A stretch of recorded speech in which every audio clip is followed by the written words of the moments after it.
Hey, good evening, Galion. This is Mayor Tom O'Leary, talking to you from the mayor's office. Wanted to report in, as we usually do the night before council meetings.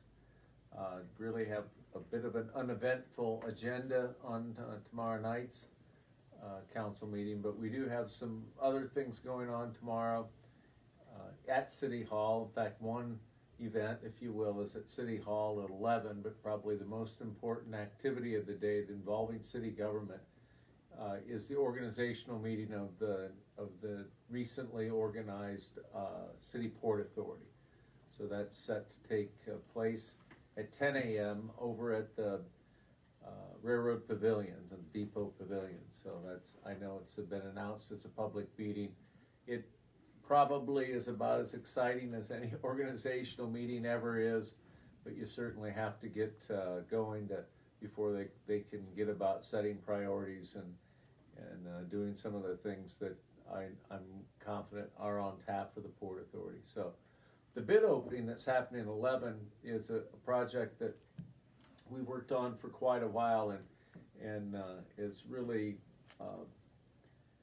had a lot of patience shown on the part of some of the people on Charles Street who are in need of sewer and wanting to move off a private sewer and come onto the city sewer. So we'll see how that goes. That project is 50% funded by state issue 1 and 50% with local city resources. So I think there's been some decent level of bidder interest. What we'll find out tomorrow is whether the strategy, if you will, of bidding it late in the season in the hopes of getting some decent bids where the contractor can perhaps start this year, but certainly if not, come out of the change of seasons in the spring and have a good start on a project for the spring of 2020. That same bidding strategy, it's an entirely different sort of project, is what we're going to see if that works as well. I believe it's, I want to say November 5th.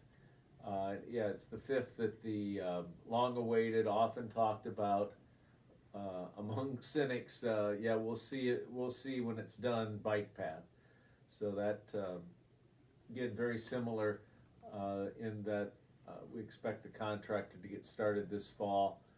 Certainly any kind of tree cutting that has to happen will happen this fall and before the spring, and then my expectation is that after the clearing and some of the right-of-way work is done this fall or in early 2020, that's when you'll see the surface put down and some fencing that needs to be done, moved rather out at the wastewater treatment plant to allow for the bike path. So I think those activities, if I were to make a guess on it, would be 2020 projects. But on both of these projects, one that you don't hear much about out on Charles Street, and one that there's been quite a bit of discussion about, the bike path.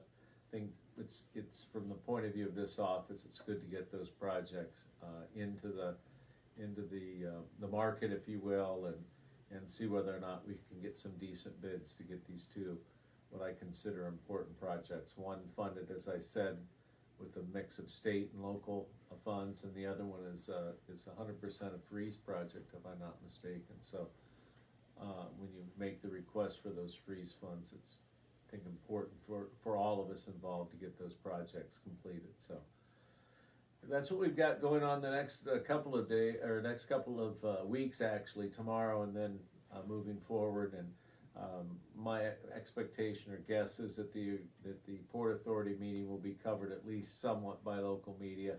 If that doesn't turn out to be the case, we'll make sure that a press release or if appropriate, a short tape of what the proceedings will be like will be available, I say, sometime tomorrow afternoon or Wednesday. You know, before I move on to one or two other things before we get to questions, I'm pleased, not quite amazed, but pleased with the frequency of the use of that Depot Pavilion. I know there was a little bit of discussion about why and why we're using the funds. It didn't have anything to do with the depot, but those people who are who utilize the depot and who see a vision of that in the future, I think are all big fans of the pavilion. I've been to a handful or more of events that are there that are sponsored by railroad groups or other community type get-togethers. I think that's awesome, and it's just it's pretty nice for birthday parties too. So now there's a bathroom, so I'll stop the shameless commercial about the pavilion. But I've just noticed recently, both here in the office and then going by the facility, how frequently it's rented, and it's neat to be able to have that kind of service out at East Park, there at the pavilion, out at Amon's, and then certainly the open shelters that we have in all the other parks. But last thing I want to say before we get to questions is what every mayor that works too much and thinks too much about the job does on the weekend, especially one like we just had, was go out and drive through the parks and look with it, if you can, a fresh set of eyes about what needs to be done going forward, both using your income tax funds that go to the parks, but also what's the next best use of freeze funds. So spent some time out in the parks yesterday and began to envision what could be a new playground. There are a couple of, and this would be at East Park, there are a couple of ash trees that really need to come down. We'll try to get that done yet this fall, but really beginning to think out loud and share with the people who watch this live stream about the idea of having a new playground, not certainly like at Heisey Park, but one designed for that older group, that 12 to 15-year-old group. So we begun to think about that and dream about that, and I expect at the next City Council Parks meeting there'll be a discussion about what kinds of projects do we need in the parks. At the same time, you can always think about something new. Certainly, what's become clear to us here at City Hall is that the existing parks, whether they're at East Park or South or at Heisey Park, those bases, the mulch, if you will, and the surface around those playground toys, those features, really needs to be replaced and modernized. So while I don't think we're going to do anything as permanent as you'll see in the new Graders Park, I think what you will see is an improvement next year in getting those existing playgrounds so they're a little safer and certainly a little more attractive to the people who are in the park, and so that's without going on and on about parks and giving people an impression that's the only thing that I care about, which is not quite true. Maybe I'll just stop and see if Matt has some questions. Before we move into questions, just wanted to point out, I had a comment from Matt. Thank you for making Powers Reservoir look good again. No, that's good to hear. You know, in that category, this is a thanks, like shout out or whatever you want to call it, to the people who had made reference to how it was dark along Church Street between Union and Gill. I know because of that, there was a new street light put up on an existing pole. So if that person who had called in and pointed that out to us is watching tonight, I guess my comments addressed to them, and I'm not going to screw up by remembering a name and having it be wrong. But there were, I think, over a couple of different live streams, that was a recurring question, and so heck, it only took us twice to get it done. But anyways, I think that's one of the, if you will, my favorite things about doing this is that we get direct feedback and we can respond and address something that we weren't quite aware of without that being brought to our attention. All right, any questions? Yeah, just one so far. So if anybody has questions tonight, please submit them now. So the question tonight comes from Jeremy in regard to the Portland Way North widening project. Yeah.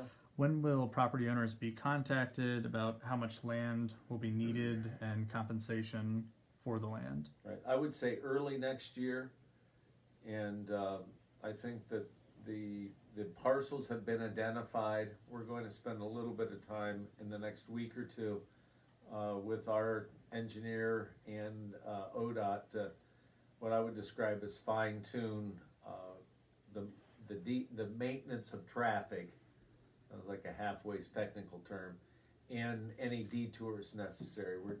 We're expecting to, and I guess without sounding like a big shot anyway, I think we're prepared to spend some money to add temporary pavement to avoid one-way traffic during the construction. I think if we've learned a lot in building these last 3 projects over the past 5-6 years. If we've learned anything, it is that the maintenance of traffic is critical to avoid the project being worse than the harm the ill that it's trying to correct.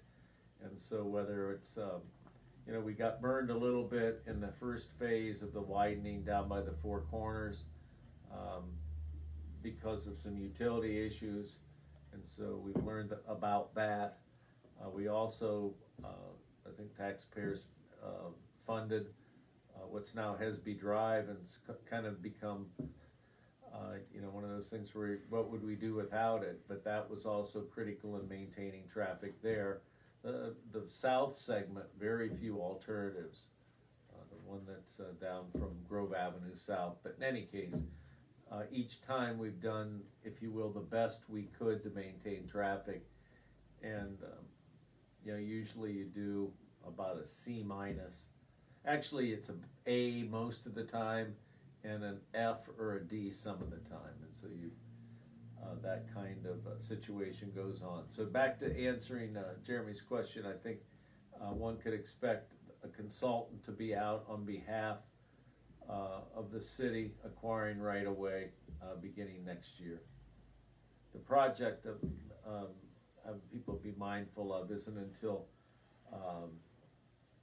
21, and it's set up to sell in July or August of 21, which may turn out to be 22. So there'll be plenty of time next year, and because there are federal funds involved in building it, each one of the affected property owners have, while they may not agree initially with the price, they have quite extensive rights to negotiate and counter offer. And so my experience, which is quite a bit, not just in this job but in other ones, is that they'll get plenty of time to discuss that. And there's an overall budget that I think is going to be more than adequate when it comes to funding that cost. Okay, thanks, Mayor. Next question tonight comes from Marie. She asked, when someone is renting the shelter out at Amon Reservoir, do they have exclusive use of the restroom? Oh, gee whiz. Hadn't thought about that, and I think the answer is probably no. So if somebody is out there using the park and it's an emergency, maybe a good idea. The short answer is no. If there's circumstances that we would want to know about where there was a situation where somebody being jerky about it, but I don't think that comes with it. Exclusivity, if you will. Okay, thank you. Next, we've got a comment from Brian. He said all the flags on the Harding Way light poles look great.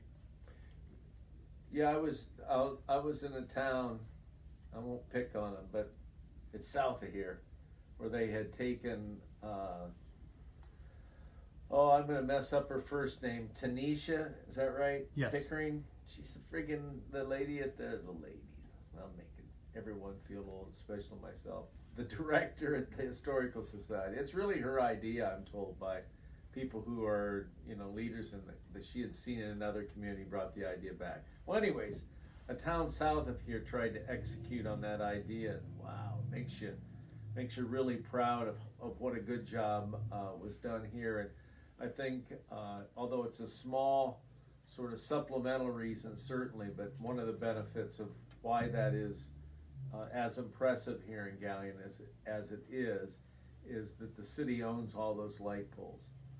So, and I think,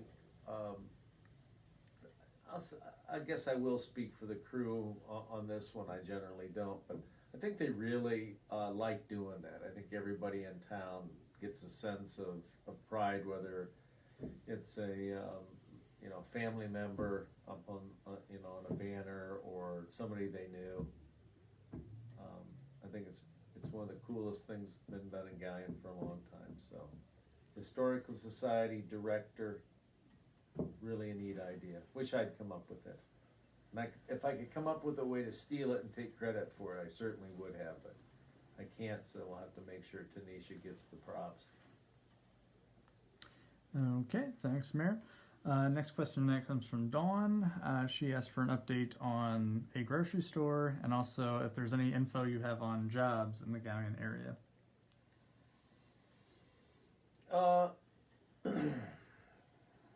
I guess, yeah, on the first one, which is the frequent flyer question, the frequently asked question, had a pretty good productive meeting. I believe it was Thursday of last week with the owner of the business that has, at least for the time being, secured the liquor permit and is shown quite a bit of interest in being the tenant up at Galion West. I think that nothing's for certain, but he spoke very positively, very optimistically about his continued interest, and he operates more than a dozen Save-A-Lots and 2 or 3 of the kind of markets that he's proposing to bring to Galion. So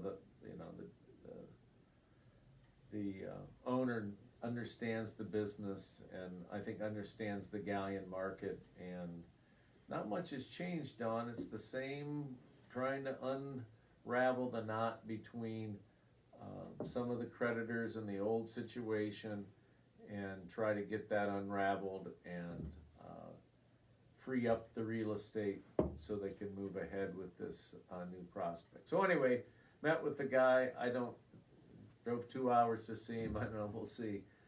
I don't think I scared him off, but time will tell. So if it happens, I'll take every bit of credit, No, seriously, I think it's still in the works, and but I've been saying that for months now. I get tired of hearing it myself, so continue to be ready with other options. But this guy has a really nice operation in Chillicothe, and it made me more excited about working with him once I saw the kind of place that he operates down there. Okay, jobs. This is a lot like talking at the poker table, if you accept that analogy, that you start talking about projects and then poof, there they go. Since the GE property or the Pico property was acquired by J&F Construction, I think they've got a different name they're operating on out at that facility. Since that happened, I'm as encouraged about what will happen in the near term at 598 and Brant on that southwest corner.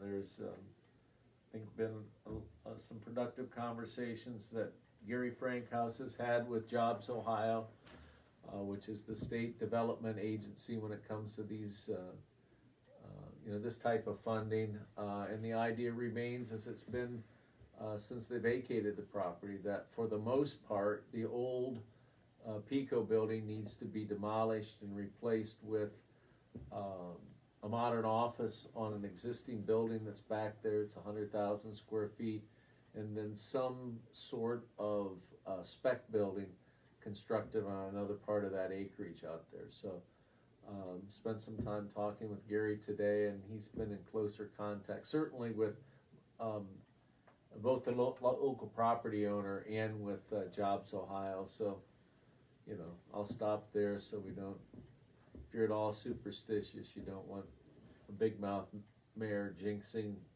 any opportunity for state funding. But we've been working pretty hard jointly on this, and think prospects are good. And so as it comes to new jobs in the area, we need some square footage to put either a new business or an existing business that wants to expand. So the first step towards the answer to the second question is get a building, get it cleaned up, cleared up, and get a building that can be shown. It's a little bit like a car dealer without any inventory. You have the best intentions to sell, but you really have to have inventory, and I think that's an apt analogy as it relates to the absence of any kind of competitive industrial or commercial building. So. Okay, thank you, Mayor. Next question tonight comes from Mark. Any idea what happened to the window on the track side of the depot that he had called about a couple weeks ago? Matt, do you have any idea? Not for sure, Mark. I know the service department went out and made whatever repairs were needed. It looked to me like a screen came loose, but I don't know that for a fact. Yeah, thanks for reminding Matt for reminding me. Yeah, they looked at that, and I think it's repaired. So as you walk by there, and it's like we're full of beans, send something to our Facebook site or give us a call up here, and we'll go back out there and look at it. You didn't ask, but I'll go ahead and mention we do have the contractor on board for the final set of windows. That would be the first floor windows. It looks like the painting, nobody's real happy about this, except we'll be happy when they finish it next spring. They're going to work on the windows this winter, get as many as they can, and then the actual remainder of the painting, the getting rid of that green paint, all of that will, I guess, happen in the spring. So we got the contractor on board, and he's compliant with the, how we bid the project. So anyways, you didn't ask that, but I knew you wanted to hear an answer to what's going on with the depot, and not a whole lot except windows. So you'll have to stop close by to see which windows will happen. But and I'm over answering that question, I know, but if you can find a weekend before it gets too cold, when somebody's going to be in there, check up here where the depot might be open, and you've been in there before when the windows were all boarded up, it's makes you feel good if you're an advocate of restoring the depot, because you can see what's around the corner as we take the next step next year, and then probably another year till you really see it's in fully usable space. So those first floor windows on track side and on the Washington Street side, you'll begin to see those replaced, and it sounds like a kid, but can hardly wait to see how that opens up the light and gives folks an idea of what we're dealing with here. So over answered, sorry, Matt. That's all right. Next question tonight comes from Sheila. Has there been any thought on building an additional road in the Carter Drive area to help alleviate the traffic in that area? Yeah, I think that yes is the answer, and I believe that the widening of 598 will help a little bit with traffic. But as far as getting onto school property as a way to get to the entrance to the school, and or, if you will, scoot across to Hesby, it looks good on paper, but I just think there's some right of way and some property ownership issues that probably make the answer to your question no. I mean, I don't know where another way out would be because you have, and I'm gonna over answer this one, because you have to remember that the road on the south, on the other side of the Drug Mart Plaza, is the access. It's not a street, it's the schools drive into their own property, and I'm not sure they want that opened up as, as a city street. I think I understand the question. I started to answer the question when you said Carter Drive. I was thinking out at Keller Drive, out north, where I think there'll be a lot of activity there. As Dawn's question gets a tangible answer instead of just a promise that things are going to start to be built out there.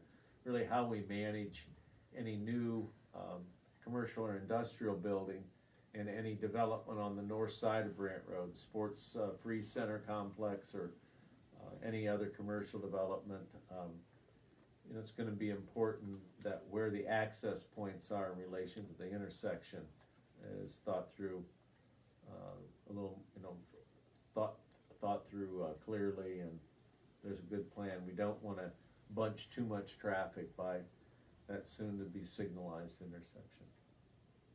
All right, so much for answering questions that weren't asked, but I think for some reason I think are related. In fact, I know they're related. But Carter Drive, I don't know how you would get to another street.